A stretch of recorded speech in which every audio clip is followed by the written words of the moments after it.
Everything looked fine. I walked out to Las Ramblas, my breath fogging just slightly in the morning chilled sea air, and paused. 10 meters down, 3 men in sanitation overalls and rubber boots were rolling up a dripping hose. The cobblestones were still slick from their work. I stood silently and didn't let them notice me. They finished with the hose, got in a truck, and drove off. When the sound of the engine had faded, it was followed only by silence, and I smiled, pleased to have the city to myself for a while. I strolled east into the Barri Gothique, the Gothic quarter.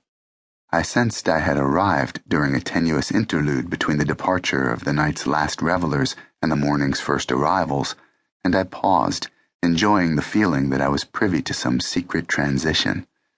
I wandered for a long time, listening to my footfalls on the narrow stone streets, enjoying the aroma of fresh bread and ground coffee, watching as the area's residents gradually emerged from behind the centuries-old facades of scarred but stalwart dwellings to start another day.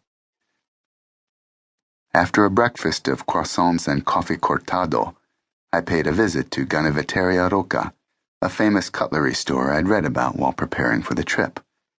There, among the pewter razors and steel scissors and related items, I selected a bench-made folder with a 3-inch blade. I'd gotten used to carrying a knife in the last year or so, and no longer felt comfortable without something sharp close at hand.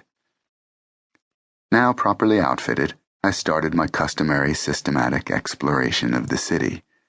I wouldn't feel at ease here until I had learned how best to blend, or how to escape should my attempts at blending fail.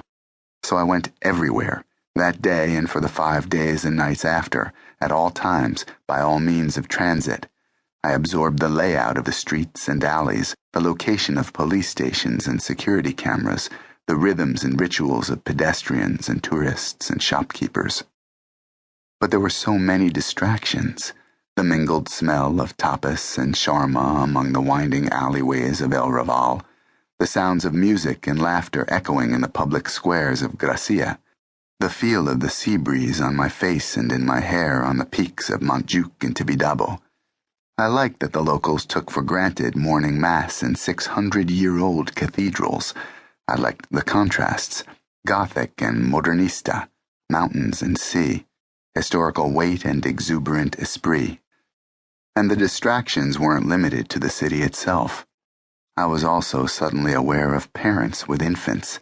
They were everywhere, walking their babies in strollers, holding them in their arms, gazing at their small faces with crippling devotion.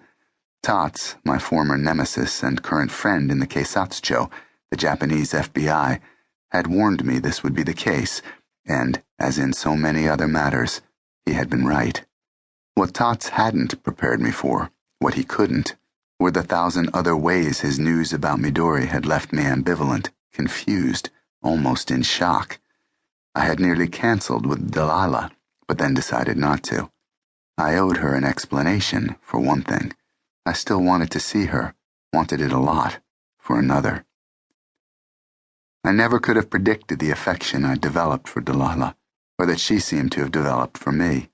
Certainly, our initial encounters were inauspicious.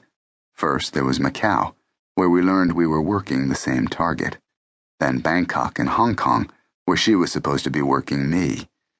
And yet the inherent mistrust born of working for competing intelligence organizations, Delilah for the Mossad, and I, freelance at the time for the CIA, had paradoxically provided a stable foundation. Each of us recognized in the other a professional, an operator with an agenda, someone for whom business imperatives would always trump personal desire. All of that became the basis for respect, even mutual understanding, and ultimately provided the context for the indulgence of undeniable personal chemistry. The sex couldn't lead anywhere, we both knew, so why not enjoy what we had, whatever it was, for as long as it lasted? But it did last, and it deepened. We spent a month together in Rio, after which Delilah had defied her paymasters when they ordered her to set me up. Defy, hell, she had very nearly betrayed them. She'd warned me what was coming, and then worked with me to straighten things out. There must have been something between us, something worthwhile, if we had managed to avoid so many potential